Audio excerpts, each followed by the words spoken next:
નમસ્કાર, આપ જોઈ રહ્યા છો નેશન પ્લસ ન્યૂઝ. હું છું આપની સાથે હિરલ પંડ્યા.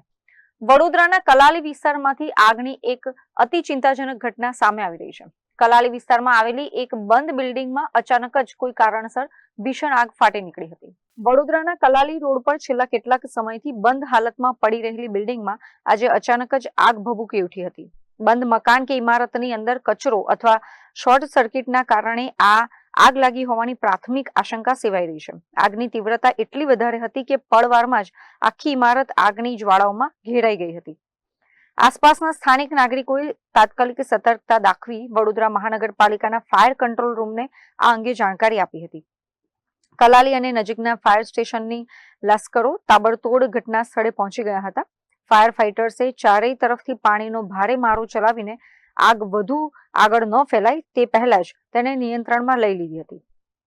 સ્થાનિક લોકોના જણાવ્યા મુજબ ઇમારત બંધ હોવાથી અંદર કોઈ હાજર નહોતું, જેના કારણે एक बहु मोटी दुर्घटना અને जानहानि टली है.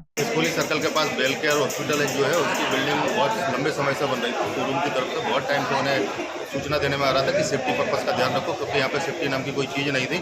और वही आज घटना घटी. यहाँ पे सडनली फायर हुआ और फायर इतना भयंकर स्टार्ट हुआ कि यहाँ पे ना लोगों को समझना मुश्किल पड़ गया कि हो क्या रहा है. फिर उसके बाद शोरूम की और वर्कशॉप की जो टीम थी उन्होंने अपने फायर सेफ्टी के साधन निकाले और उनसे आग बुझाने का काम स्टार्ट किया और उसके बाद आग पर काबू पाया. तब तक फायर ब्रिगेड की टीम भी आई और उन्होंने काबू किया. बगल में यहाँ पे BRG का स्कूल भी और उनका खुद का बेल केयर हॉस्पिटल है, तो यहाँ पे बहुत मोटी जानहानि होने से बची है. तो ये बहुत सोचने और समझने जैसी चीज़ है और सेफ्टी को ध्यान में रखने जैसी चीज़. वर्कशॉप में 15 से ज़्यादा गाड़ियाँ थी. कहीं न कहीं कर्मचारियों ने समय सूचकता उपयोग करते हुए सब गाड़ियाँ को निकाले. क्या है मामला? गाड़ियाँ यहाँ पर सुबह का टाइम था, सारी गाड़ियाँ आ रही थी सर्विस में. तो यहाँ पे जो किनारे गाड़ियाँ रखी थी वो सारे लड़के एग्रेसिव थे और उन्होंने तुरंत यहाँ से गाड़ियाँ हटाई तैयारी में, नहीं तो ये बहुत बड़ी दुर्घटना होने वाली थी आज के दिन. जो कि આગના કારણે બિલ્ડિંગની અંદર રહેલી સામગ્રી બળીને ખાખ થઈ ગઈ છે. ફાયર બ્રિગેડ દ્વારા હાલમાં કુલિંગ ઓપરેશન હાથ ધરવામાં આવ્યું છે અને આગ લાગવાનું ચોક્કસ કારણ જાણવા માટે આગળની તપાસ શરૂ કરાઈ છે. કેમેરામેન નવનીત પરમાર સાથે Chirag Patel, nation plus news, Vadodara.